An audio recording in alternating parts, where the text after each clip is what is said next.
अस्सलाम वालेकुम जी, कैसे हैं सब। उम्मीद करता हूँ आप सब ठीक होंगे, खैरियत से होंगे, मजे में होंगे। आज की वीडियो बहुत ज्यादा इन्फॉर्मेटिव होने वाली है। आज की इस वीडियो के अंदर मैं आपको कोई ऑनलाइन जॉब वैकेंसीज नहीं बताने वाला। आज की ये वीडियो के अंदर मैं आपको पुर्तगाल के अबाउट बताऊंगा कि आप लोग बगैर किसी एजेंट, बगैर किसी कंसल्टेंट की हेल्प लिए आप लोग कैसे जाके एम्बेसी में अपना एक लीगल तरीके से केस सबमिट कर सकते हैं। देखें, बहुत सारे लोगों को यहाँ पे कंफ्यूजन ये होती है कि उसमें हमें डॉक्यूमेंट्स का नहीं पता, उसमें हमें ये नहीं पता कि एम्बेसी कहाँ पे मौजूद है, उसमें हमें ये नहीं पता कि डॉक्यूमेंट्स कैसे रेडी करने, जो फाइल जिसे हम बोलते हैं वो फाइल हमने कैसे रेडी करनी है। मैं आपको आज की इस वीडियो के अंदर मैं आपको तरीकाकार बताऊंगा। और मैंने पिछली एक वीडियो के अंदर बात की थी कि ईद के बाद इंशाल्लाह मैं एक 70 कंट्री वीजा सीरीज जो है मैं उसको दोबारा से 2024 के वर्जन में मैं डिजाइन करने वाला हूं। मैंने पहले तो वो उसके मैंने कुछ व्लॉग्स किए थे और बहुत सारे लोगों को उसमें बहुत फायदा हुआ और कुछ लोगों के उसमें माशाल्लाह केसेस अप्रूव भी हुए हैं सेल्फ के ऊपर। पाकिस्तानियों, बात पता क्या है, बात सिर्फ ये है कि हम लोगों को सिर्फ ये नहीं पता होता कि हमने ये करना कैसे। जब आपको पता चल जाए डॉक्यूमेंट कौन कौन से चाहिए, फाइल आपने कैसे रेडी करनी है, उसके बाद एम्बेसी जाके अगला काम जो है वो आपका एजेंट ने नहीं करवाना, वो आपका कंसल्टेंट ने नहीं करवाना, उसने भी आपकी फाइल रेडी करनी है। आपका सारा कुछ रेडी करने के बाद आपको बोलना है कि जाओ ये एम्बेसी का दरवाजा है, वहां पे आपको उतार देना है। उसमें एम्बेसडर के सामने आपने जाना है, उसने नहीं जाना। तो लिहाजा अगर आप देखें कि आपने 25 लाख, 30 लाख, 20 लाख अगर आपने इनको ही पे करना है तो उसमें भी अगर अल्लाह ना करे रिजेक्ट हो जाए, उसमें फिर हाफ पेमेंट ये कहते हैं जी, वो 10 लाख तो गया, बाकी जो पेमेंट है वो आप ले लें, नुकसान हो गया। नहीं तो लोगों का 2-2, 3-3 लाख का नुकसान हो जाता है। अब जो मैं आपको बताता हूं वो एक लीगल चीज है जो एम्बेसी चार्जेस लेती है। बाकी ये कि एम्बेसी ये नहीं कहती कि जी अपनी जदादा वेच के लाओ, सारा कारोबार वेच के लाओ, तो फिर असी टूर वास्ते जान देना, ऐसा नहीं होता। एम्बेसडर को आपने सिर्फ कन्विंस करना होता है। एम्बेसडर आपको क्यों वीजा देता है? कोई भी कंट्री का आप वीजा लेने जाते हैं किसी भी एम्बेसडर के पास, उसने एक तो ये कंफर्म करना होता है क्या आप वहां जाके वापस आएंगे या नहीं आएंगे। दूसरा, उसने ये कंफर्म करना होता है कि ये बंदा सैरो तफरी के लिए जा तो रहा है इस कंट्री में, क्या इसके पास कोई इतने पैसे हैं या इतना कोई बैंक बैलेंस है जिसके अंदर ये अपना जो है वो खर्चा वहां पे उठा सके। अब इसमें उनको क्या फायदा होता है, ये बैंक स्टेटमेंट, ये बैंक बैलेंस क्यों देखते हैं? जाहिर सी बात है, अगर कोई बंदा जा रहा है उसके पास कुछ 4 पैसे हैं तो वो जा रहा है। वो बैंक स्टेटमेंट अपना ये मामला इसलिए देखते हैं, उनकी एक लिमिट है, एक रिक्वायरमेंट है।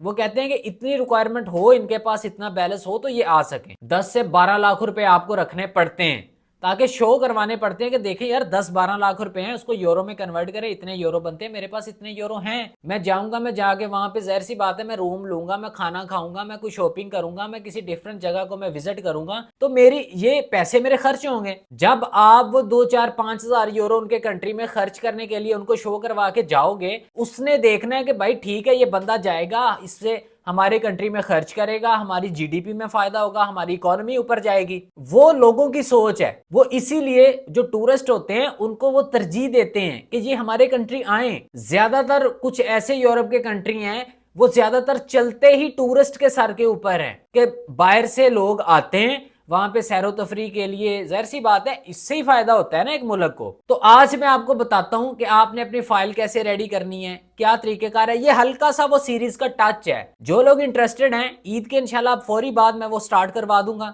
उसके अंदर यूरोप के कंट्री भी हैं, शेंजन के कंट्रीज भी हैं और इनके अलावा भी कुछ कंट्रीज हैं, उनको हम कवर करेंगे इंशाल्लाह। और वो सीरीज देखने के बाद बहुत आपको फायदा होगा, आपके इल्म में बहुत ज्यादा इजाफा हो जाएगा और आप लोग फ्रॉड से बच सकोगे, आप लोग अपना पैसा सेव कर सकोगे। जो पैसा आपने जाया करना है वही आप अपने बैंक बैलेंस में रख के आप वीजा लगवा के जा सकोगे। चले आए, आज मैं थोड़ा सा आपको बताता हूं कि पुर्तगाल की क्या रिक्वायरमेंट है। कोविड-19 के बाद पुर्तगाल एम्बेसी ने पाकिस्तानी पासपोर्ट होल्डर्स के लिए वीजा अप्लाई करने से पहले अपॉइंटमेंट की अब शर्त रख दी है।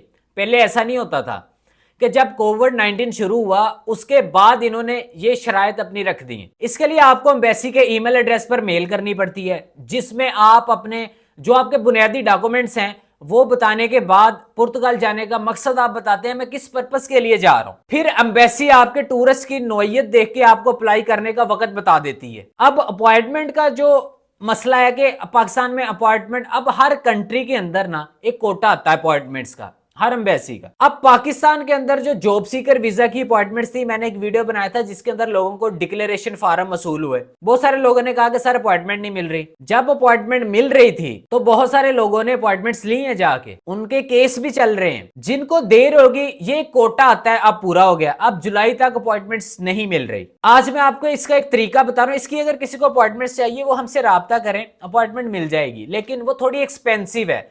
जहर सी बात है, वहां मुंह लगे हुए हैं, अब हम क्या करें वहां पे। हर एक बंदे को पैसे लगाए, दूसरे को लगाए, तीसरे को लगाए, वो कॉस्ट कर जाती है। अपॉइंटमेंट्स के पैसे दसो, मरना नहीं है इन्होंने। इसमें जॉब सीकर वीजा की अपॉइंटमेंट नहीं मिल रही, बाकी आपको मिल जाएगी, उसका कोई मसला नहीं। जो आपका टाइम होगा वो आपको टाइम देंगे, उस टाइम के ऊपर जाकर आपने अपनी एप्लीकेशन रेडी करनी है, जिसका VFS ग्लोबल की वेबसाइट से वीजा फॉर्म डाउनलोड करके हमने फिल कर लेना है। उसके बाद डॉक्यूमेंट्स की चेकलिस्ट जो है वो भी मौजूद है, उसे भी डाउनलोड कर लेना है। जो डॉक्यूमेंट आप रेडी करते जाएंगे उसके साथ चेक डालते जाना है। फिर तमाम डॉक्यूमेंट्स पूरे होने के बाद इस पर लास्ट के ऊपर आपने अपने सिग्नेचर कर देने और वीजा एप्लीकेशन के साथ अटैच करके वो आप एम्बेसी में चले जाएंगे। अब मैं बात करता हूं जो टूरिस्ट वीजा अप्लाई करके जो वहां पर जाना चाहते हैं उसके लिए क्या चीजें दरकार होंगी।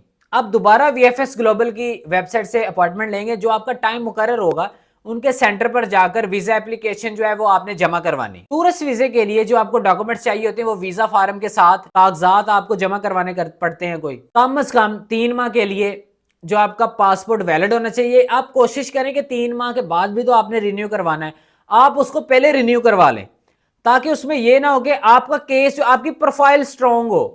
मकसद हमारा ये है, जल्दबाजी नहीं करनी, आराम से तसल्ली के साथ। आपका वैलिड पासपोर्ट आपके पास होना चाहिए, फोटोकॉपी उसकी होनी चाहिए, व्हाइट बैकग्राउंड वाली आपके पास पिक्चर होनी चाहिए। 80 € वीजा फीस है, जो कि VFS सेंटर पर पाकिस्तानी करेंसी में इसके सर्विस चार्जेस हैं। आपने ये 80 € वहां पे जमा करवाने जहां आप मुलाजमत करते हैं, उस अदारे का लेटर जिसमें आपकी सर्विस की मुद्दत, ओहदा, तनख्वाह और आपकी छुट्टियों का उसमें जिक्र हो। उसके बाद होटल बुकिंग और फ्लाइट बुकिंग आपको चाहिए होगी। ये आप को पेड जरूरत नहीं होती, ये आपको डेमो चाहिए होता है, ये साथ लगाना लाजमी होता है। अपने अकाउंट की स्टेटमेंट, क्रेडिट कार्ड की फोटोकॉपी, कोरोना वैक्सीन सर्टिफिकेट और कम से कम 30,000 € की ट्रैवल हेल्थ इंश्योरेंस, जो कि कोरोना समेत सारी बीमारियों को कवर किया गया। बहुत सारे लोगों का ये मसला होता है, वो कहते हैं सर 30,000 € की जो ट्रैवल हेल्थ इंश्योरेंस है, इतने पैसे हम कहां से लेके आए। यार 30,000 € की जो इंश्योरेंस आपने लेनी है वो आपको 10-15 हजार रुपए पाकिस्तानी आपके लगते हैं। उसमें वो 30,000 € की इंश्योरेंस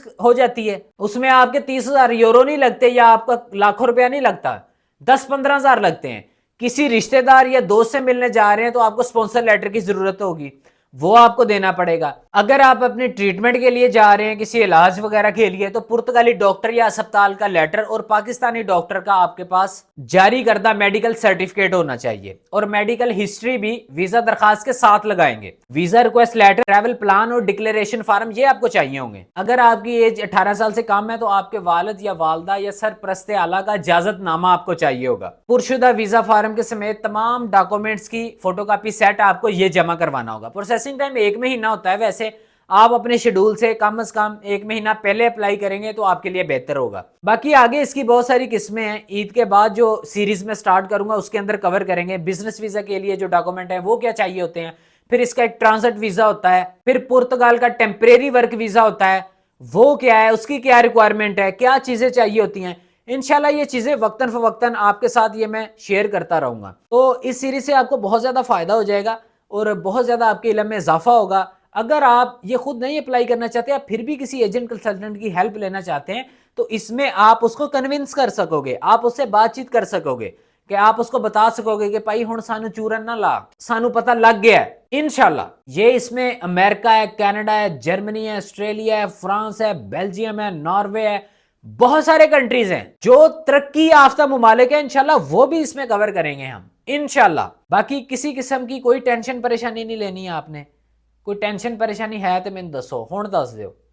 बाकी परेशानी हो इंशाल्लाह डिस्क्रिप्शन में हमारा व्हाट्सएप नंबर है, आप जाएं राब्ता करें। यार एक्चुअली मेरा जो असिस्टेंट है उसके एग्जाम्स हो रहे थे, वो पेपर देने जाता था, तो इसमें लेट सवेर हो जाती है। बाकी इंशाल्लाह अब रिप्लाई प्रॉपर आएगा, लेकिन मैसेजेस इतने ज़्यादा होते हैं, लोग गुस्सा कर जाते हैं, तरह तरह की बातें बोल देते हैं आके। आपका गुस्सा हक है, आप कर सकते हैं, लेकिन थोड़ा सा हमें भी समझें। तो इंशाल्लाह ये थोड़ा सा रमदान निकाल, इंशाल्लाह सारे मामला ठीक हो जाएंगे।